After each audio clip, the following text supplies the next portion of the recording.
በሰባተኛው ሀገራዊ ምርጫ ላይ የተሳተፉ የፖለቲካ ፓርቲዎች ውጤቶች ይፋ መሆን ልክ ሲጀምሩ ከምርጫው ፍትሃዊነት፣ ዲሞክራሲያዊነት እንዲሁም ደግሞ ከምርጫው አካታችነት ጋር የተለያዩ ሀሳቦችን ማንጸባረቅ ጀምረዋል። ይህ ምቹ ሚዲያ ነው። እኔ ደግሞ ፍሬ ህይወት ዮሐንስ ነኝ። ምቹ ሚዲያ ለእናንተ ለአድማጭ ተመልካቾቻችን በሰባተኛው ሀገራዊ ምርጫ ላይ የሚወዳደሩ ወይም ደግሞ የተወዳደሩ የፖለቲካ ፓርቲዎች ምን ፖሊሲዎችን አቀረቡ፣ በምን ሀሳብ ላይ ምን አሉ የሚለውን ጨምሮ ባለፉት ጊዜያት ላይ የተለያዩ ሀሳቦችን ስናንጸባርቅላችሁ ቆይተናል። ታዲያ ሰባተኛው ሀገራዊ ምርጫ ከተካሄደ ከጥቂት ቀናት በኋላ በተለያዩ አካባቢዎች የአካባቢው ውጤቶች ይፋ እየተደረጉ ይገኛሉ። የፖለቲካ ፓርቲዎችም ከነዚህ ውጤቶች ጋር ተያይዞ አስገራሚ የተባሉ ሀሳቦችንም ሰንዝረዋል። በምርጫው ላይ ሲሳተፉ ሲመርጡ የተመለከትናቸው አካላት ምርጫው ላይ የተለያዩ ትችቶችን እየሰነዘሩ ይገኛሉ። እነዚህን ጨምሮ ሌሎች ሰባተኛው ሀገራዊ ምርጫን በተመለከተ የተለያዩ መረጃዎችን ምቹ ሚዲያ ይዞላችሁ ቀርቧል። ለዩቲዩብ ቻናላችን አዲስ ከሆናችሁ የደወል ምልክቷን ተጭናችሁ ቻናላችንን ሰብስክራይብ በማድረግ ቤተሰብ እንድትሆኑ ጋበዝናችሁ። ቻናላችንን ሰብስክራይብ አድርጋችሁ ቤተሰብ ከሆናችሁ በኋላ ደግሞ ሌሎች ወዳጅ ዘመዶቻችሁ መረጃውን እንዲጋብዙልን እንጠይቃለን። ወደ መረጃው ተሻገርኩኝ። አብራችሁን ቆዩ።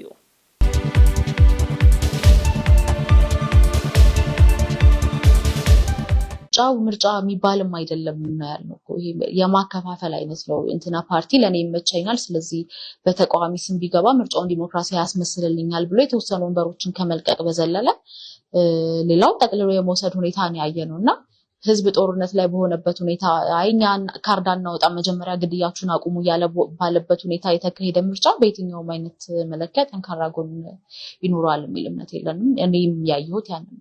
ምን ማለት ያለላችሁ ለይትኛው ምርጫው ተከታትሏል እንዳልኩ ነው።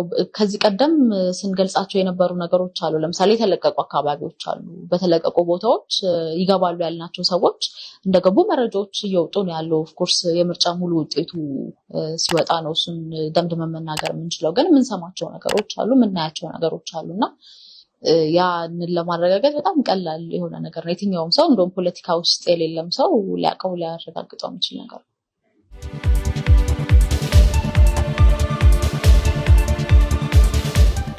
ሰባተኛው ሀገራዊ ምርጫ በሀገራችን ኢትዮጵያ ከተካሄዱ 6 ሀገራዊ ምርጫዎች የተሻለ የህዝብ ተሳትፎ፣ ዘመናዊ የተባለ አሰራር፣ ሰፊ ቁጥር ያላቸው ተወዳዳሪ የፖለቲካ ፓርቲዎችን፣ የግል እጩዎችን የተመለከትንበት ኢትዮጵያ መረጠች ተብሎ ዓለም አቀፉ ማህበረሰብ እንዲሁም ደግሞ የተለያዩ የኢትዮጵያ ጠላቶች አቀባብለውት የነበሩትን የውድቀት ዜናን ጭምር ውድቅ ያደረገ ምርጫ ከጥቂት ቀናት በፊት በሀገራችን ተካሂዷል።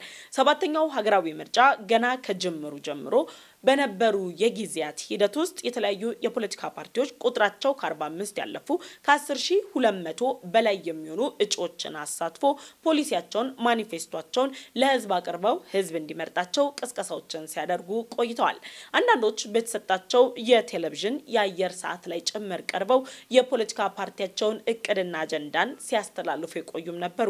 ጥቂቶች የምርጫ ቦርድ በሰባተኛው ሀገራዊ ምርጫ ላይ የተሳካ ስራን ሰርቷል ለማለት የደፈሩ ሲሆን አንዳንዶች ደግሞ የምርጫ ቦርድ የሰራውን ስራ ይቅርና በሀገሪቱ የተካሄደው ምርጫም ተገቢ ምርጫ እንዳልነበረም እየገለጹ ይገኛሉ። በሰባተኛው ሀገራዊ ምርጫ ላይ ኢትዮጵያ መርጣለች፣ ህዝብ የሚበጀውን መርጧል። የመጀመሪያው ጉዳይ የሆነው በሰባተኛው ሀገራዊ ምርጫ ላይ ኢትዮጵያ ውስጣዊ ችግሮቿ በቀጠናው ላይ የሚስተዋሉ እነ ኤርትራ እነ ግብፅን ጨምሮ ሌሎች ኃይሎች በኢትዮጵያ ላይ ከሚሰነዘሯቸው የተለያዩ የጥቃት አጀንዳዎች ጋር ተያይዞ ሰባተኛው ሀገራዊ ምርጫ እንደማይሳ ሲነገር ቆይቷል። በኢኮኖሚስት፣ አልጀዝራን፣ ቢቢሲ ሌሎች ዓለም አቀፍ ሚዲያዎችን ጨምሮ ኢትዮጵያ ውስጥ ወይም ደግሞ ኢትዮጵያዊ የሆኑ የፖለቲካ አክቲቪስቶችም ሰባተኛው ሀገራዊ ምርጫ እንደማይሳካና ህዝብ ወጥቶ ሊመርጥ እንደማይችል ሲገልጹ ቢቆዩም ከሌሊት 9 ሰዓት ጀምሮ ግን ዓለምን ያስገረመ ሁነት በመላው ኢትዮጵያም ተስተውሏል።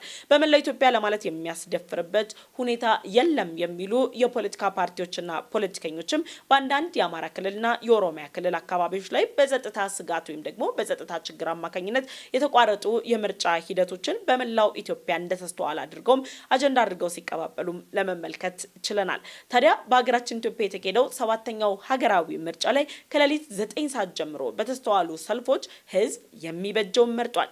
ህዝብ የሚበጀውን ብቻ መምረጥ ብቻ ሳይሆን ሲቀርቡ የነበሩ ፖሊሲዎች ማኒፌስቶች ላይ እነማን ምን አሉ የሚለው ህዝቡ ይበጀኛል የሚለውን ድምጽም እንዲሰጠው አድርጎታል። ታዲያ በ7ኛው ሀገራዊ ምርጫ ላይ የተወዳደሩ የተለያዩ የፖለቲካ ፓርቲዎችም አሁን ላይ አካባቢያዊ ውጤቶች መውጣት ሲጀምሩ የተለያዩ ሀሳቦችን ይዘው ብቅ ማለት ጀምረዋል። ፖለቲከኞች በሚያነሳቸው ሀሳቦችም ብዙዎች መጀመሪያስ ማን ተወዳደሩ አላችሁ፣ ስትመርጡም ተመልክተናችኋል፣ ካርዳችሁ ኮሮጆ ሲገባ እያየናችሁ ምርጫው አስፈላጊ አይደለም ብላችሁ ማንን ነው የምትሸውዱት የሚል አስተያየትም እየሰጡም ይገኛሉ። ምርጫው ለመወዳደር ወይም ደግሞ ምርጫው ይካሄድ ስለተባለ ብቻ የተካሄደ ምርጫ ነው የሚሉ ጥቂት ፖለቲከኞችም አሉ። ምርጫው መካሄድ ስላለበት ተካሄደ የምትሉ አካላት ከቀናት ወይም ደግሞ ከወራት በፊት እኮ ፖለቲካ ፓርቲያችሁ ይመረጣል ወይም ደግሞ እናሸንፋለን ብላችሁ ፖሊሲያችሁን ስታቀርቡና ስትከራከሩም የቆያችሁ ናችሁ። አንዳንዶች ደግሞ እጅግ የሚያስገርመው ህዝብ በጦርነትና በግጭት ውስጥ ባለበት በዚህ ወቅት ላይ ካርድ አልወስድም እያለ 7ኛው ሀገራዊ ምርጫ ተካሂዷል ብለዋል። ካርድ የወሰዱ የኢትዮጵያ ህዝብ ግን ወጥቶ በሰልፍ ፀሐዩ ደመናው ዝናቡ ሳይበግረው መርጧል። እንደውም ጠቅላይ ሚኒስተሩ ባስተላለፉት የእንኳን ደስ አላችሁ ወይም ደግሞ ኢትዮጵያ መረጠች በሚል መልእክታቸው ላይ የኢትዮጵያ ህዝብ የማይገመት ከፈጣሪ ውጪ ማንም ሊያቀው የማይችለው ህዝብ መሆኑንም መስክረዋል። ጠቅላይ ሚኒስተሩ 7ኛው ሀገራዊ ምርጫን በተመለከተ ባስተላለፉት መልእክት ላይ ብዙዎች የሀገር ውስጥና የውጭ ኃይሎች ምርጫው አይካሄድም ወይም ደግሞ ኢትዮጵያውያን ወጥተው አይመርጡም ቢሉም ገዢው መንግስትን ጨምሮ ሌሎችን ባስገረመ ሁኔታ ህዝብ ግን ወጥቶ መርጧል። ለዚህም ነው ጠቅላይ ሚኒስተሩ የኢትዮጵያ ህዝብ የማይገመት ህዝብ ነው ያሉት። ታዲያ የማይገመተው ህዝብ በካርዱ በሰጠው ድምጽ በአንዳንድ አካባቢዎች ላይ ይፋ እየወጡ ያሉ ውጤቶችን ተከትሎም የፖለቲካ ፓርቲዎች እያነሷቸው ያሉት ሀሳቦች ሽንፈትን አለመቀበልም ይመስላል። ምርጫው መካሄድ አልነበረበትም፣ ተካሂዷል። እናንተም እንዲካሄድ አስተዋጽኦ አበረክታችኋል። እንዲካሄድ ያበረከታችሁት አስተዋጽኦ ደግሞ በምርጫ ቦርድ ተመዝግባችሁ እጩዎቻችሁን ማቅረባችሁ ከዛም ባለፈ በምርጫ ቀን ላይ እንደ ህዝብም ተሰልፋችሁ ድምጻችሁን ሰጥታችሁ ተመልክተናል። ታዲያ ገዢው መንግስት ለራሱ ይበጀኛል፣ ለራሱ ይጠቅም የፖለቲካ ፓርቲ አስጠግቶ ወደ ሲስተም ለማስገባት ጥረት እያደረገ ነው እያላችሁ ቅሬታችሁን እያቀረባችሁ ያላችሁ አካላት የእውነት ገዢው መንግስትም ሆነ ሌሎች አካላት ይህ ሀሳብ ካላቸው በፕሮግራሞቻችሁና በመድረኮቻችሁ ላይ ለምን አልተነሱም? አሁን ላይ ያሉ የ7ኛው ሀገራዊ ምርጫ ውጤቶች ኢትዮጵያውያን የመረጡት ነው። ኢትዮጵያውያን የመረጡት ብቻ ሳይሆን ዓለም አቀፉ ማህበረሰብ ጭምር አምኖ የተቀበለውም የምርጫ ሂደት ነው። ሌላኛው አስገራሚው የ7ኛው ሀገራዊ ምርጫ እንደ ኢጋድና ሌሎች ዓለም አቀፍ ተቋማት ጭምር የኢትዮጵያን የምርጫ ሂደት ታዝበው ኢትዮጵያ ምርጫውን አጭበርብራለች ወይም ደግሞ ምርጫው ፍጹም ፍትሃዊና ዲሞክራሲያዊ አይደለም እንዲሉ የብዙዎችም ፍላጎት ነበር። የብዙዎች ሲባል ሀገር ወዳድ ያልሆኑ ጥቂት የፖለቲካ ፍላጎታቸውን ማሳካት የሚፈልጉ ግለሰቦች እቅድም ነበር። ታዲያ እነዚህ ተቋማት በኢትዮጵያ የታዘቡትን የምርጫ ሂደትም ለዓለም አቀፉ ማህበረሰብ አሳይተውታል፣ አሰምተውታል። በተለያዩ አማካኝነቶች ወይም ደግሞ በተለያዩ መንገዶች በኢትዮጵያ ላይ የማይገቡ መልእክቶችን በማስተላለፍ የሚታወቀው የአልጀዚራ የቴሌቪዥን ጣቢያ ጭምር በኢትዮጵያ ምርጫው ሊካሄድ ጥቂት ቀናት ሲቀሩት ምርጫውን ዲሞክራሲያዊነቱን አጠራጣሪ እንደሆነ የሚገልጹ ጽሁፎችን ሲያጋራ ቢቆይም አልጀዚራ ኢትዮጵያ ውስጥ በላከው ሪፖርተሩ በኩል ግን ምርጫው ፍጹም ሰላማዊ ዲሞክራሲያዊ እንደነበረና ዜጎች በአግባቡ እንደመረጡም ጭምር ገልጿል። ታዲያ አሁን ላይ እየሆነ ባለው ሁኔታ ላይ የፖለቲካ ፓርቲ እጩ የነበራችሁ አካላት በምርጫው ተወዳድራችኋል። ህዝብ የመረጠውን አይታችኋል። ታዲያ አሁን ህዝብ የሰጠው ድምጽ የሚከበርበት ህዝብ የመረጠው ብቻ መንግስት ሆኖ የሚቀጥልበት ጊዜ ላይ ነው ያለነው። ገዢው መንግስትም ሆነ ሌሎች የፖለቲካ ፓርቲዎች የህዝብን ድምጽ የምታከብሩበት ሰዓት አሁን ነው። ታዲያ የህዝብን ድምጽ የማታከብሩ ከሆነና ህዝብ በመረጠው ድምጽ ደግሞ የማይመራና ህዝብ በመረጠው ድምጽ የማይስተዳደር ከሆነ የእውነት 7ኛው ሀገራዊ ምርጫን ማድረግ አስፈላጊ አይደለም ማለት ይቻላል። 7ኛው ሀገራዊ ምርጫ አስፈላጊነቱ አጠራጣሪ ሊሆን የሚችለው በቀጣይ የህዝብ ድምጽ መከበርና አለመከበር ጋር ተያይዞ ብቻ እንጂ የፖለቲካ ፓርቲዎች ባደረጋቸው ተሳትፎ አይደለም። ሰባተኛው ሀገራዊ ምርጫ ብዙዎችን የተመለከትንበት አስገራሚ ነገሮችንም ያየንበት ጉዳይ ነው። የሚዲያዎቹስ ሚና ምን ነበር? በኢትዮጵያ የነበሩ የተለያዩ የሜንስትሪም ሚዲያዎች ሰባተኛው ሀገራዊ ምርጫ ላይ ሲያስተጋቧቸው ወይም ደግሞ ሲያሳዩቸው የነበሩ ዘገባዎች ብዙዎችን ያስገረመ ነው። ኧረ ምን ነው ሜንስትሪም ሚዲያዎቻችን ስራዎቻችሁ ይሄ ነው እንዴ? የኢትዮጵያ ሕዝብስ ከምርጫ ጋር ተያይዞ የሚጠበቁ ስራዎች እነዚህ ናቸው ወይስ እያሉም ብዙዎች አስተያየታቸውን ሰጥተዋል። ከሜንስትሪም ሚዲያው ጋር ተያይዞ ከዚህ ቀደም በነበሩ 6 ሀገራዊ ምርጫዎች ላይ ተመሳሳይ ይዘት ያላቸው መልእክቶች ሲተላለፉ ቆይተዋል።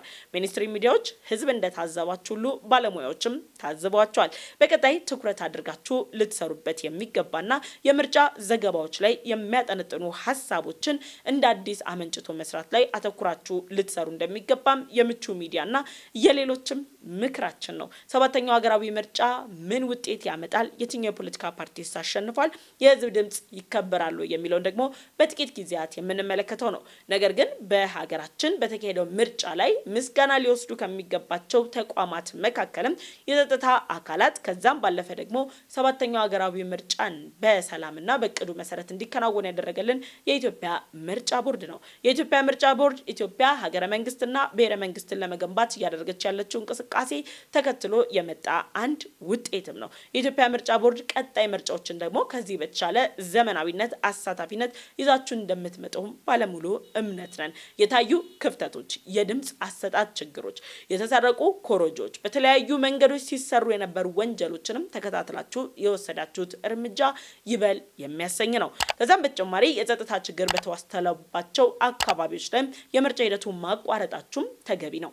ስለዚህ የምርጫ ቦርድ ምስጋና ይገባዋል እንላለን። ሌሎችም የጸጥታ ኃይሎች ምስጋናችሁን ውሰዱ። በቀጣይ ደግሞ በሀገራችን ኢትዮጵያ ከምክክር ኮሚሽን ጨምሮ ሌሎች የሚመለከታቸው አካላት ቀጣይ የሀገር ግንባታ ላይ አተኩረን እንዴት እንሰራለን የሚለው የእናንተና የመላው ኢትዮጵያውያን እንዲሁም ደግሞ ስልጣንን የሚረከበው መንግስት ኃላፊነት ነው። ምቹ ሚዲያ ይህንን መረጃ ለእናንተ ያደረሳችሁ አብሬያችሁ የቆየሁት ፍሬ ህይወት ዮሐንስ ነበርኩኝ። በቀጣይ በሌሎች ዝግጅቶች እንመለሳለን። እስከዛው ግን ዩቲዩብ ቻናላችንን ሰብስክራይብ ካላደረጉ ቻናላችንን ሰብስክራይብ ማድረግ እንዳይረሱ። ቻናላችንን ሰብስክራይብ አድርጋችሁ ቤተሰብ ሆናችሁ ላይክ እና ሼር በማድረግ ለወዳጅ ዘመዶቻችሁ እንድታጋሩ ጋበዝናችሁ። ቸር ቆዩ።